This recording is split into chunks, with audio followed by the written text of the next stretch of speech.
And good morning. It's time for the Mike Hewitt Show, brought to you by RenegadeRiver.com. And now your host, Mike Hewitt. Good morning. Listen, I'm trying to get myself adjusted, and right as the show was starting, I glance across the rather crowded room here in the studio and notice that my Horton's cup of coffee is like 5 miles from me, and I'm not sure I can actually do it. Jim Riley is in the studio and is passing me my coffee. Mr. Riley, you're a hero for just a moment. I appreciate you. Listen, coming up in the show today, we've got Jim Riley obviously bringing me my coffee. The coffee man, yes. He's the coffee man. Oh yeah. And Matt Wiedenhoff is in here with us. Brian Thomas is acting as our bumpers at the bowling alley, keeping us on task. Somebody's got to do it. Someone needs to do it. right. I'm telling you.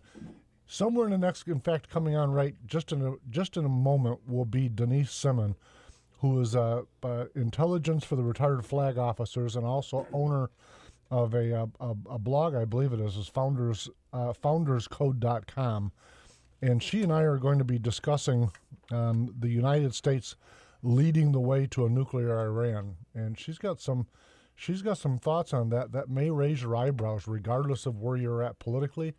Sometimes it's just about the math, and we need to drill into it and find out what the math really is and why we're really doing what seems to be inescapably odd. Denise, are you with us? Can you hear me now, Denise? Yes, sir. Perfect. Listen, welcome to the Mike Hewitt Show. Thank you. Do me a favor. Let us, I understand, as I was just introducing you a little bit, intelligence for retired flag officers. What does that mean?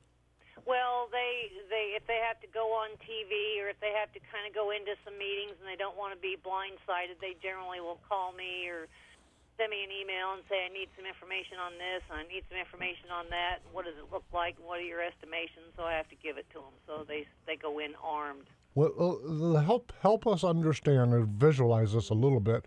Who are they? What is a flag officer that they would be going on the media? Generally, they are colonels and generals. Okay.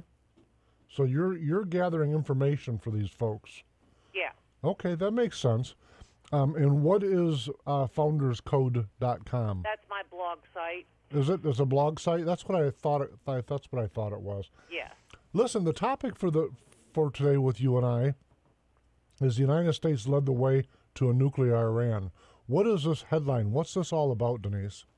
Well, what it's really about is the lobby groups in J Street that paid a lot of the expenses and paid donations and lobby money to get the Democrats to go along with this nuclear Iran deal. Why do they want it? I'm trying to understand. When I look at it, to me, it's a national risk, and I'm a businessman, albeit a very small business. But when I look at it, having a nuclear Iran places America at a greater threat, and I'll be darned if I can understand how that's good for my business. Well, true enough, but this is just a dynamic win when it comes to Barack Obama and John Kerry's legacies. But I would argue that it necessarily, we don't know whether Iran will ever have a nuclear weapon. Sometimes the threat of a nuclear weapon in itself is the big issue. There are a lot of people, Denise, and I'm one of them, that believe that Iran already has nuclear capacity. Well, yes, there are, but we haven't seen such evidence of that yet. Listen, I'm not trying to debate you, but if I were them, and thank goodness I'm not, but if I were them, I wouldn't be showing it to you. But let me just jump in here.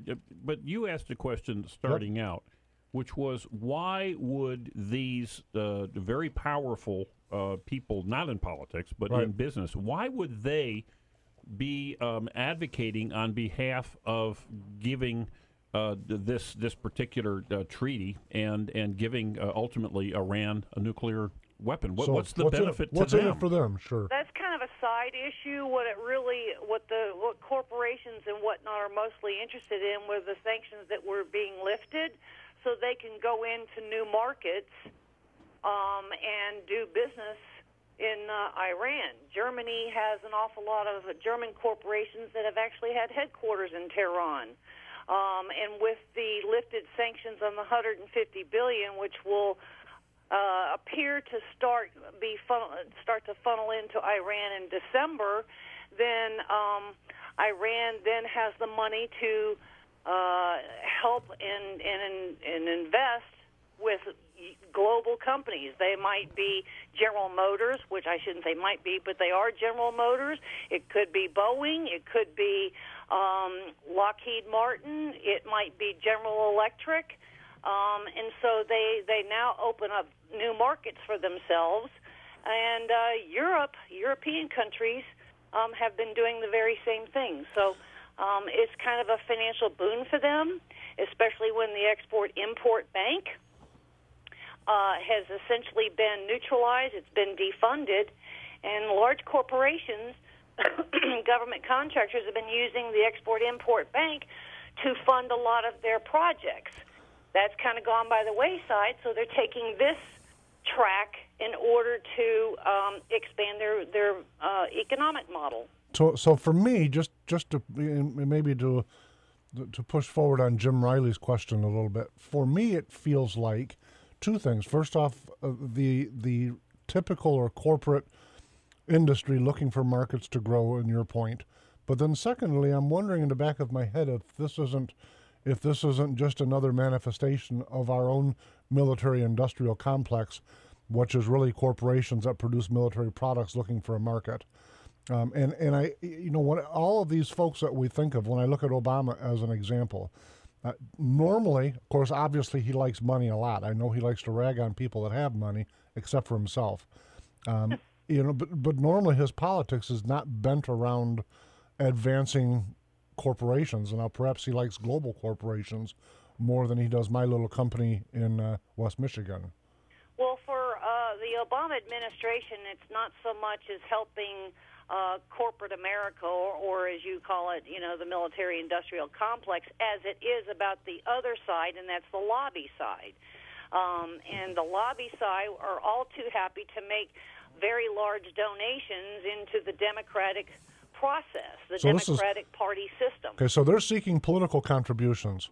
Absolutely, okay. And they're getting them. And are we saying then with that, Denise, that the political mechanism in America, not only Obama, by the way, but on my side of the aisle, the Republican side of the aisle, I can't understand why our leadership's head is not exploding over some of these things or over the top. Well, so I pause and I look, okay, who all's getting these contributions from these folks? Because usually, to your point, I think your driving point is follow the money. And usually when we follow the money, we find out why the votes defy common sense. Well, that's exactly right. And we'll never know exactly who is receiving money from these lobbies, which I might add is NIAC, which is run by a fellow by the name of Trita Parsi.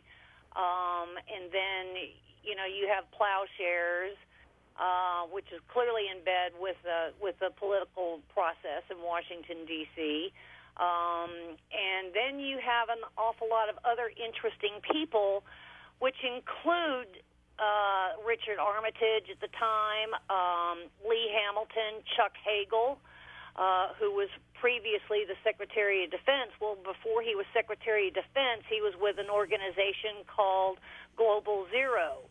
And that is a operation that was also run by former U.S. Senator out of Georgia, Sam Nunn.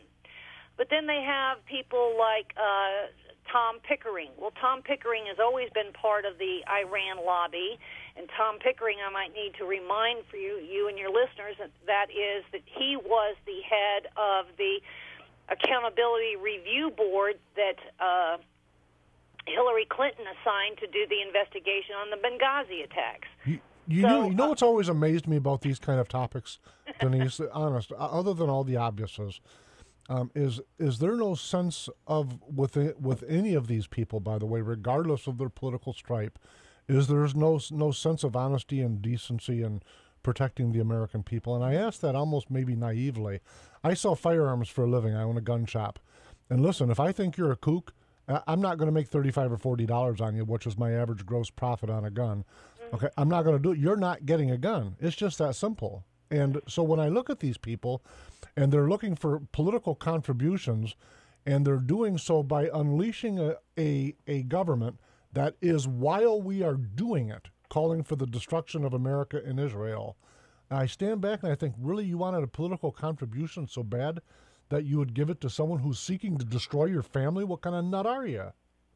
Well, yeah, there is a lot of that, and I can't really dispute that position. But I want to say that not all of those that are in Congress are bad. Absolutely, I agree with that very much. Okay, there are some there that are attempting very hard to do good work, but lobby money, lobby power outshines just about anything else. Right below that are the political action committees. And I would argue that Tehran was very happy to spend whatever money they needed to spend in order to advance a nuclear program, which Barack Obama actually laid the groundwork back in 2008. It then got real legs in 2010. It advanced in 2011 through interlocutors in the Middle East, meaning in Oman, with the help of Jake Sullivan and Hillary Clinton. Now, why would that be? Because they were going to be the benefit of Iranian money and lobby groups in J Street and NIAC and Plowshares and the rest of them. So it would also be pressure from the State Department to put on corporate America to go over to somebody, and I'm not suggesting it was necessarily Boeing. It may have been, anybody else, but they would say, hey, if you'll give us a donation, we will make sure that you are on the top of the list to be a corporation that will be able to be in the advanced side of a new market in Iran. Nobody cares about the nuclear weapon itself. Everybody is really kind of stingy until such time that there's going to be a breakout and proven condition that Iran has a nuclear weapon. A lot of us can argue that they do. Well, if they do, then if they want to, death to Israel and death to America, are they going to use it?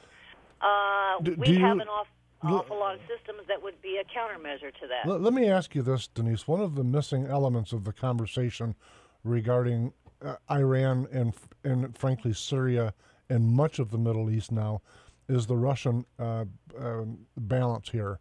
And I have to tell you, I'm asking this question very sincerely because I'm a little bit confused on it. When I watch what's unfolding in the Middle East right now with Russia and with the United States, on one hand, it looks like what the media is trumpeting, that Putin is overplaying or outplaying Obama. But then I pause and I reflect back to Obama talking by accident on a hot mic when he said to the former president, when this election's over with, I'll be able to. And I watch these things and I think, we've got some pretty significantly, some very, very intelligent military leadership. We do. And some of these guys, I've had a few of them on the show before. They're just so beyond the average thought process. They've been a whole lifetime invested in this. And I watch the errors that are taking place, and I'm going, wow, those are novice errors made by people that I think for the most part, are brilliant. And by the way, I'm no Obama fan, but he's no dummy. And I watch these things, and I can't help but ponder if we're not in collusion with, rather than in competition with, Russia.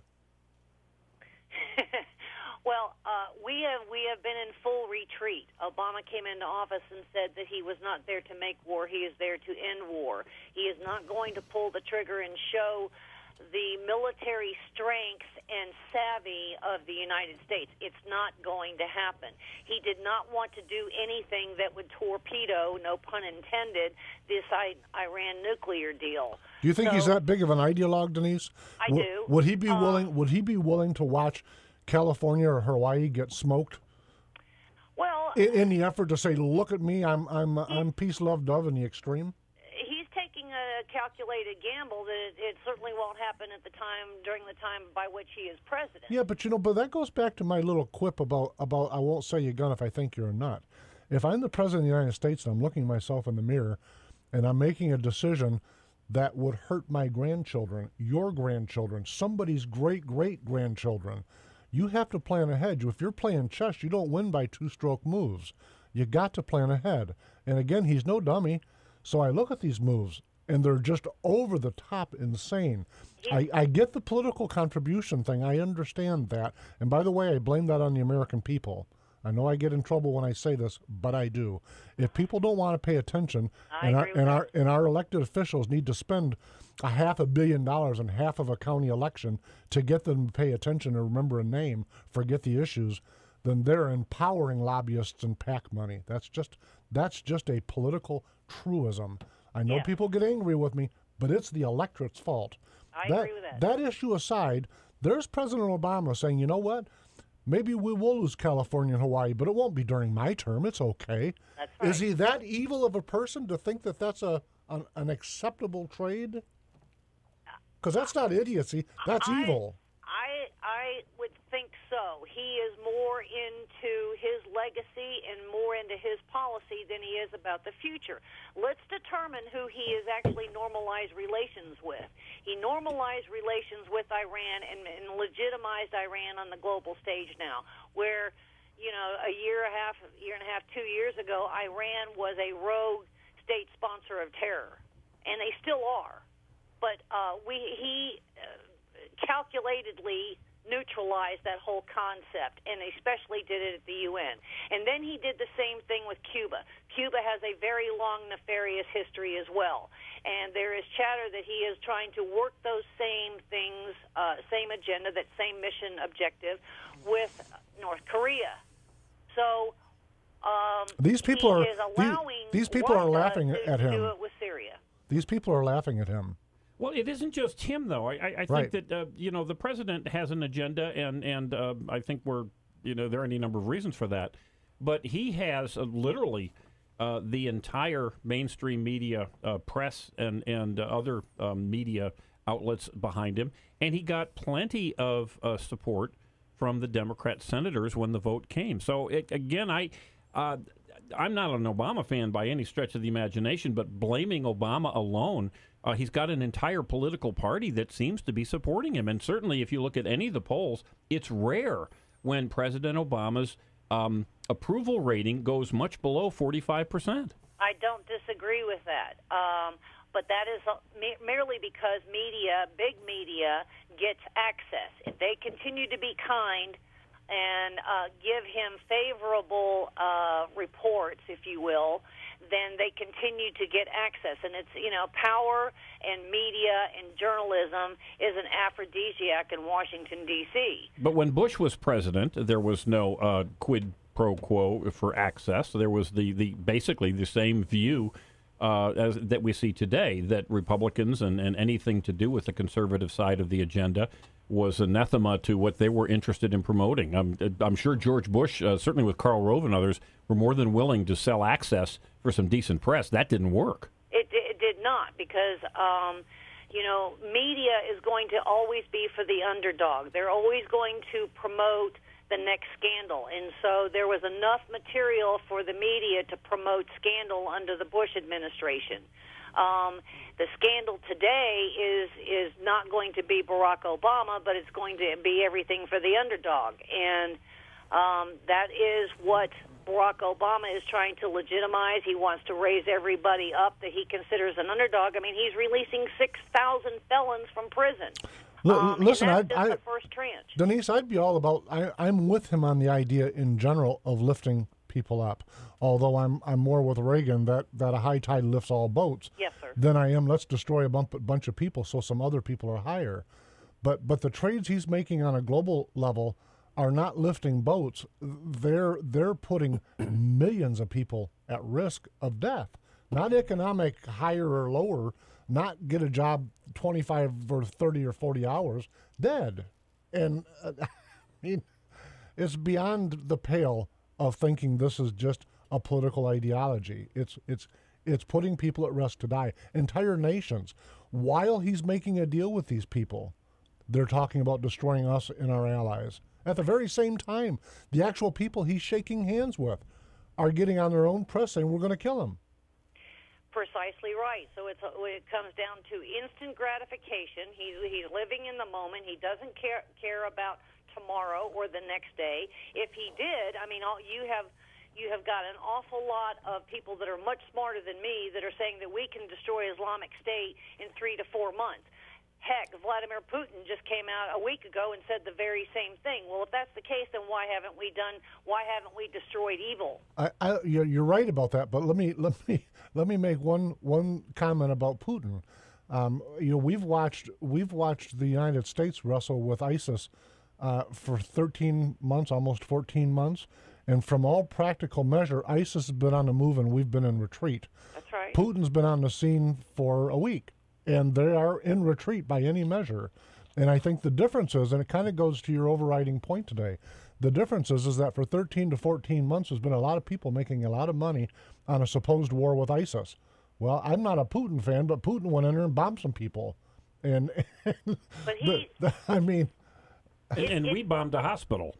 Well, no, let me help you with that. Putin has actually only struck about 3 to 5% of Islamic State targets. All the rest of them have been anti-Assad forces. So Putin's operation is there to protect Assad's power, and that power comes from Iran. What the United States did when we bombed a Doctors Without Borders medical facility... We responded to help they requested. Well, it must be understood that that facility was treating Taliban. That facility is our Taliban forces. True, but listen, in no time in history has the United States sought to bomb their enemies' medical retreat, or that's not been well. The what real we've problem, done. well, I shouldn't say the real problem, but an additional problem is that there have been, coming from the United States, either the military or the State Department, there have been 4 different explanations over the span of just a few days as to why the mistake happened or why the event happened. That shocks you? Well, surprised it wasn't a video. Well, you know what? When the federal government is going to come in and make a big noise and then change its mind 3 additional times in a very short period of time, that does shock me. It's very confusing. Listen, Denise Simon, as much as I hate to say, we're well beyond our normal time, so I've got to go. Thank you for having me. But listen, as this thing unfolds, I will definitely be calling on you to come back. I'm happy to do it. And in the meantime, please share with our listeners one last time your blog site. It is founderscode.com, and thank you very much for asking. Denise, thank you very, very much. You have a great day. The pleasure is mine. Folks, Thanks, we're gonna be back with an industrial strength Enigma report in just a few minutes. This is News Talk 1090 WKBZ. And back to the Mike Hewitt Show, brought to you by RenegadeRiver.com. And it is I guess we're going to call it the industrial-sized Enigma report, which will blow your mind. Wow. I love that. He's getting better all the time, My mind is blown just from the intro. Oh, yeah, we got to can that. Listen, the Enigma for me today is gun control. It, to me, is truly an enigma. And let me start this segment of Enigma with... it's going to maybe surprise you and go, what are you doing? I want to start a talk about gun control, but I want to start that talk in Mexico. Okay? Let's for a moment look at the people of Mexico and the people of the United States. Genetically, there's not one that's better than the other. Both of those two groups of people, by far and large, are just good people. But there's certainly a difference in the economic and personal liberties of the two countries. And frankly, that goes to their constitutions. Most folks in the United States probably haven't actually read the United States Constitution. They probably haven't read the Declaration of Independence since they were stuck in government class, looking out the window wishing they were somewhere else. It's very important to do that. But listen, as it relates to gun control, let's pause for a minute. We all know what the Second Amendment says. At least I hope we do. And if you don't, I'm not going to bore you with details. I'd ask you to go read it. But read the words literally. Don't read an interpretation. Turn the Communist News Network off. Read it for yourself and ask yourself as you're reading it what each word means. Okay? It's important. Don't think what Mike Hewitt thinks it means. Don't think of what Fox News or CNN or anybody else. You read it word for word and ask yourself, what were they trying to do? Then I want you to segue yourself over to the United Mexican States Constitution. And they have the right to personal defense enshrined in their Constitution also. And here's what it allows a person to do. It allows a homeowner to have a pistol of small caliber as described by regulation that can only be in the home. You can have one pistol. It must be in the home, only in the home, forever and always in that home. It has to be registered with the Mexican Army. Okay? Remember I said low caliber. It is only for personal use.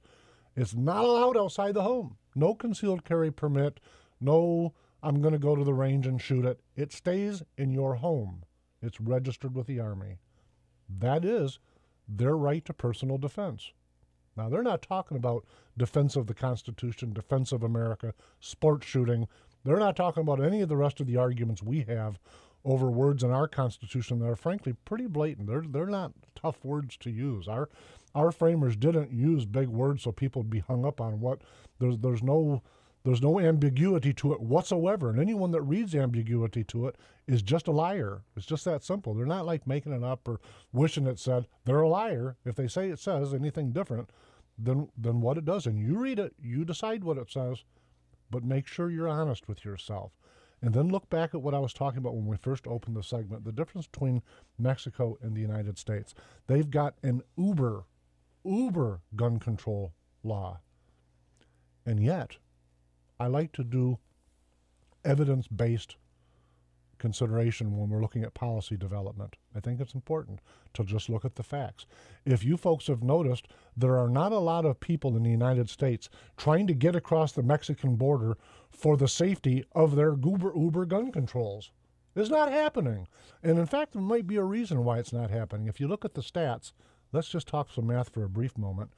3.55 incidences of death in the United States per 100,000, whether that's accidental shooting, hunting accident, suicide, or murder. It's 3.55 incidences of death resulting from a firearm for every 100,000 people. We can dice that math up a little bit, by the way. If you're looking in the flyover states, it's almost indivisibly low. If you're looking in the southern half of California, it's in the clouds. If you're looking at Chicago, the number's in the clouds. But listen, my idea clouds are 3.55 plus or minus a percent, depending on whether you're city or country, compared to Mexico with their uber gun control. They have 10. They have 3 times what we do. Maybe that's why all of the uber liberals in the United States that want gun control are not fleeing to Mexico for the safety of their gun control. Because gun control, I know this is going to shock you, it don't work. But what I want to do with this enigma, because I think it is an enigma for a lot of people, is I want to talk about what do they mean by gun control. I've brought with me a form, thought I'd start here, and this form is it's form 4473. If you Google it, you can Google ATF form 4473. If you come in to my shop or any gun shop, any federally licensed gun shop in America, this is the form you're going to get. And contrary to what the news media would have you believe, you're going to fill out this form, and it doesn't matter whether you're buying a shotgun or a rifle or a pistol, or, as the government would control it, handgun or long gun. That's what they define it as. Because if you watch the media, they'll think, well, long guns, you don't have to do that for long guns. Yes, you do. Yes, you do. Yes, you do. I'm so sick of sitting every night watching the news, listening to a bunch of people that are either blatant liars or people that don't have a clue what they're talking about, like the senator from California that said the great thing about magazines is when you're done shooting them, you got to throw it away. They're disposable. And I thought, you people voted for her? What are you thinking? That's what I thought, because it's just wrong. Listen, if we go through all the actual facts and look at the evidences. And then you folks as a society can conclude that we need to do something different. Okay, but remember, it's called an amendment to the Constitution. You have to seek an amendment. You can't just say, we don't like it. Geraldo Rivera said the other day, the Second Amendment is BS. What? Where are these people coming from? You don't like the second, but you like the first. Well, wonder what keeps the first in check. These things are not, they're not magical. They're not happenstance. We didn't happen to have the strongest country in the world who provided the most economic stability for more people than at any other time in history by accident. It's the Constitution. It's not our DNA. We're not special. It's the Constitution. It's the small r, the Republican form of government that our founders established. Don't get in the party mix. Google the term Republican form of government. They taught this to you in third grade, but somehow we've been fooled into believing we're in a democracy. We're not. France has got a democracy. We have a Republican form of government, by the way, that is in grave jeopardy right now. The way we're handling our affairs is we're putting lots and lots of things at risk.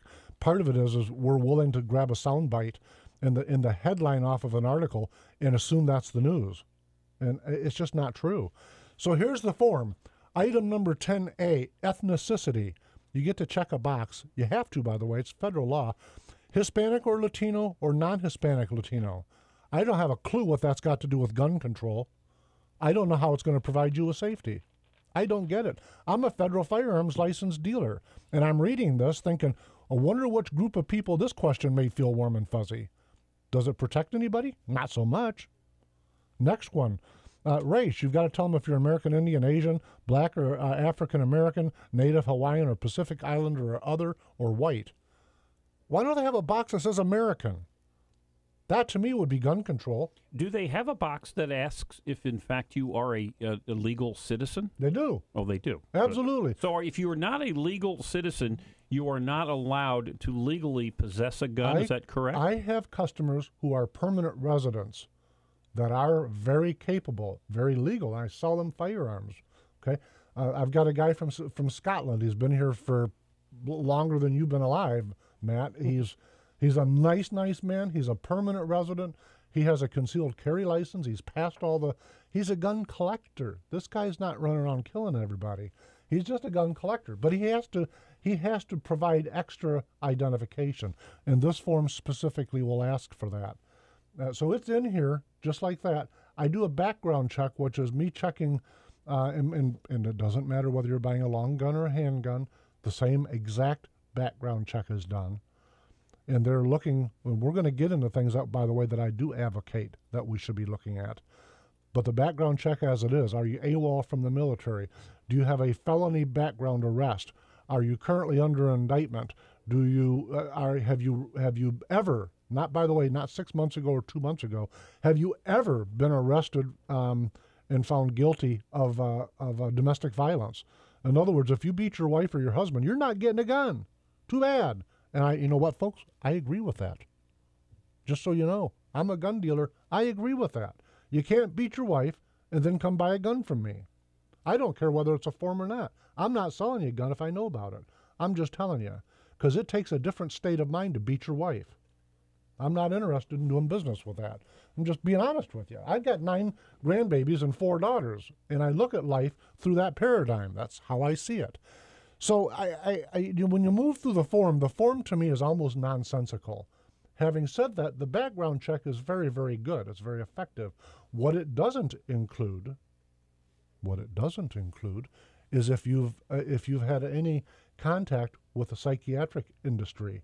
Now, maybe it shouldn't. Because if you sought counseling because you were having a marital problem, that shouldn't wipe away your ability to buy. That shouldn't exonerate you or take away your Second Amendment right. It shouldn't. But on the other hand, if you went to a psychiatrist and the psychiatrist thinks that you're a danger to yourself and society, somebody ought to know. Skip the HIPAA bill and this privacy nonsense. If you're a danger to yourself or to society, somebody ought to know. Okay? And so when I run a background check and they're not checking for that, I think The same people are preventing that little dot to be that I to be dotted are the same group of people that want the uber leftist gun control.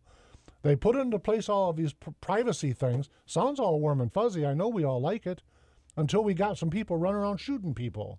Okay, then suddenly it's a problem. We've got to connect these dots. They're the obvious ones. We hear a lot about the loophole. What loophole? Matt, you're sitting here. You ever heard of a loophole? Background check loophole? Not a background check at all, no. The gun show loophole, I've heard a lot Well, about. let's talk about the gun show loophole. That's exactly the one I wanted to talk about. There isn't one. Okay? Here's what I talk about when I mentioned early on I want to talk about evidence-based policy making. Not one single mass murder ever was created by a gun that was purchased out in a parking lot at a gun show, which is what we're talking about. Not one. Not a single time. So you sit back and you go, why is this such an issue with these people when there's not a single example of it ever causing a problem? Not one. By the way, well over 90% of the firearms sold at a gun show are sold by federally licensed dealers, and it must have a background check unless that person has in Michigan at least, unless that person has a CPL, license to carry, which means a background check is already done. It's not something I can pretend. Let me tell you briefly what an audit is about. Okay, every firearm that comes into my shop, every shop, has to go into a book. Some of them are digital, some of them are on paper. I use books because I'm old school. I'm sure that doesn't surprise anybody. Every firearm that comes into my shop, it goes into the book. And by the way, every entity that sold me a gun, whether it's a new firearm and I'm getting it from a distributor or whether it's come from a dealer, all those folks keep their books and they say, no, this one went to that firearm store. So there's checks and checks and checks on where these guns are going.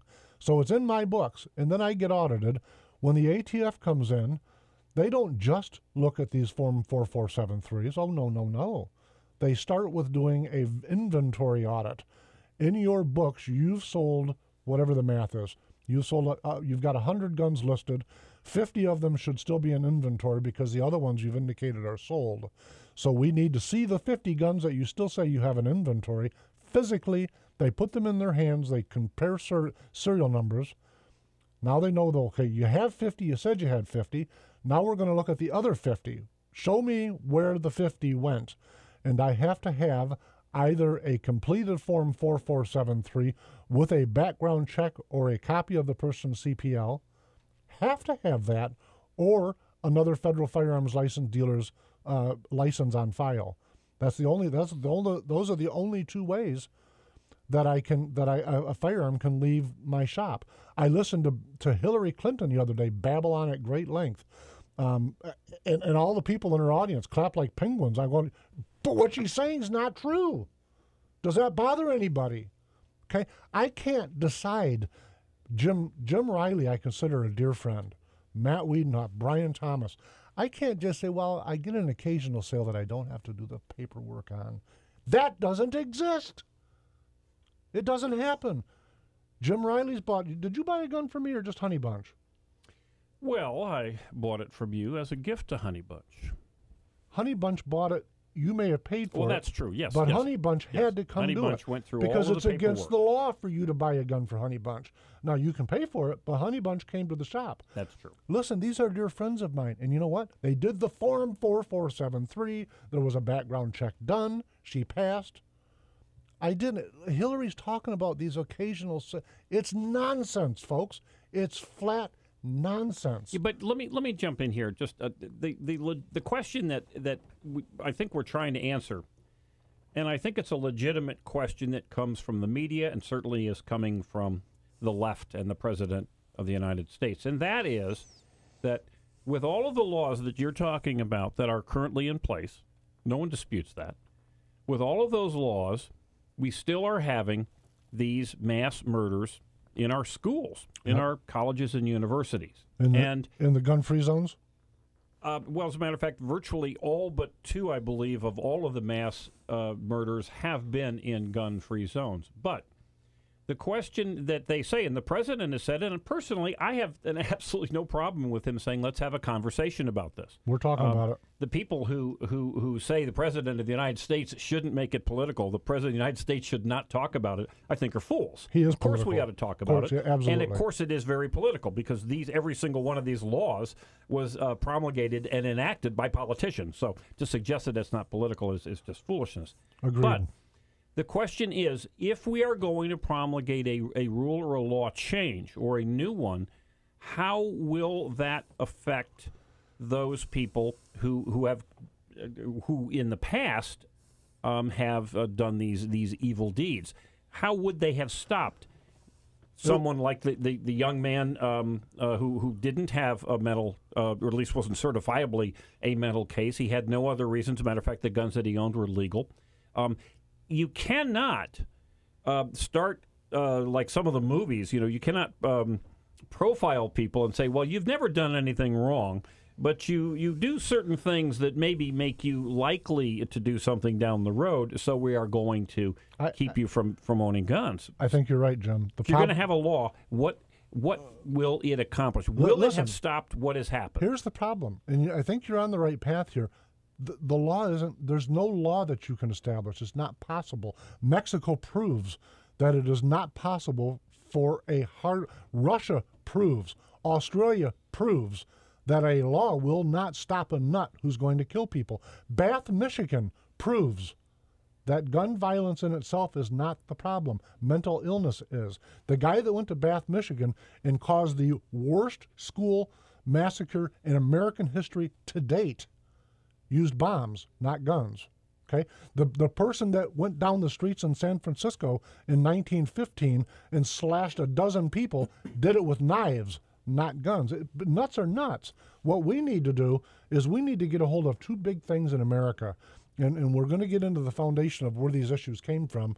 In fact, let's go to a break before we get into that. Folks, we're going to be right back with a couple really big topics on exactly where Jim is taking us.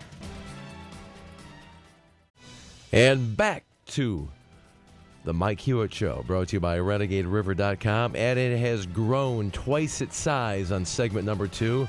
I'm talking about the Enigma report. Here's the Enigma.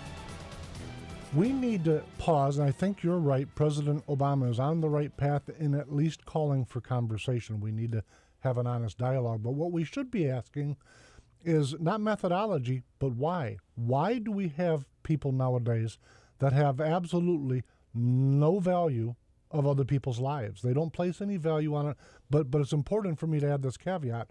I don't think we're talking about all of America. I think we're talking about an extremely small percent. But some of the things that have changed in the last 30 years, in fact, I have this conversation a lot with some of my Democratic friends. They'll blame it on John Engler for closing up the mental institutions. When I look at it through my eyes, I think that when you folks have listened to this show for a while, have heard me on this rant many times, I think the American family is an absolute free fall. And so when I look to say, let's look at these folks that have done these mass murders. Let's dial beyond the argument about gun control for a minute and say, who are these people that do these things? By far and large, with the exception of only 2 that I could find, they're from broken families, and they've had psychiatric treatment and either were in the process of taking psychotropic drugs or had at some point in their life. Those are some common threads that I think we need to pause and take a peek at. Who are they and why are they doing this? Not why do you not, I mean, isn't Ronald Reagan, and I can't even quote him anymore, but we said we need to stand back from a society that looks at the lawbreakers and blames society for it rather than the lawbreakers. And I think it's important that when we're talking about gun control, that we talk about controlling our families. You mentioned the last guy that was 26 and he'd bought his guns legally. Listen, he lived with his mother, who was what do they call them in the new liberal terminology, a helicopter mother or something. Yeah. And you guys, so he's 26. Was he living with his mother? I don't know all of that, but I do know this. I do not believe that if you had an immediate relationship with somebody that was capable of going on a mass shooting spree, that you wouldn't notice something's wrong with that person. I reject that out of hand. I just don't believe it. I'm a layman. I'm not a psychiatrist. I'm not a psychologist. But the idea that I see people that come in the gun shop somewhat infrequently, but when they come in, I know right away, I don't care if they pass a background check or not, they're not getting a gun from me. But you're not their mama. I'm not their mama. I think, and I believe that, listen, if I thought one of my daughters was capable of going to shoot a bunch of people, I would demand she'd get help. I'd go and sign her in. I don't think everybody would agree with you, but Jeffrey Dahmer's parents How can they were not? as normal and caring as anyone's could have been. As a matter of fact, I believe that How many decades did you have to go back to find an example? Both of the monsters in Columbine came from intact, very caring families. Both of them had a father that worked outrageous hours and an extremely dominant mother. That may be, but the simple fact are, unless you want to ban working outrageous hours and having domineering I'm mothers. saying we have to look at some characteristics that bind these people together and try to solve that problem, not ignore it and stop everyone else's rights. Well, I would suggest that there's another way to do that because in a country of 300 million people, there are going to be aberrant personalities. The simple reality is there's no law, there's no great parenting, there's nothing that is going to take 300 million people and not have monsters. We are, unfortunately, the human mind is such that we will have monsters. Rather than trying to get rid of fathers who work hard and mothers who are domineering, I think it makes far more sense to make sure that those who are interested in doing, in this case, the mass shootings, those people find themselves, when they walk into the door, being shot dead. I promise you, when that happens, one of the reasons that you don't have gun shops and police stations, which would be far niftier in terms of headlines for someone of that sort, one of the reasons you don't have them doing that is because when they walk in the front door, they're shot dead. And that's a real downer if you want to kill 10 or 20 people. It makes far more sense for me. Certainly, number one, get rid of gun-free zones, which are clearly, murder zones. But people who know that all their victims will be disarmed. But in other cases, having armed citizenry, whether they be police officers or armed guards or just citizens with guns, we know that's the only way that any of these ever stop. Now, it could stop as the monster walks through the door with a bullet for the head, or it can stop at the end, like in Oregon, where the police surrounded the guy and he shot himself after killing 9 other folks. You guys are forgetting one thing. You're talking facts. If this was simply about facts, every fact proves that gun control laws don't work. Well, Guy beheads a woman with a sword, goes to cut the other lady's head off, gun stops the crime. The recruitment stations are attacked. What prevents 12 other people from being dead? And a gun that a soldier, illegally in quotes, was carrying. Well said. Every one of these shootings at a gun-free zone, it's a fact. When you start arguing facts with opinions and other agendas, this isn't about gun control. There's another agenda at hand here that we don't see. But when you start bringing facts into a argument that they don't want to fight with facts, you lose already. So what do you think the agenda is, guys? By the way, Matt, I agree with you. And Jim, I agree with you also. I think both of you bring valid points to the table. But before we run out of time, let's suppose for a minute that we get beyond the argument of what to do or what not to do. What's the agenda? Because you're exactly right. What they're saying and what they're trying to achieve are two different things. To reduce the number of arms in this nation. Purpose. Why? Because it's the only thing that's kept this country safe from itself and from its enemies outside. Are you saying they don't want it safe? A lot of people just don't like guns for whatever reason.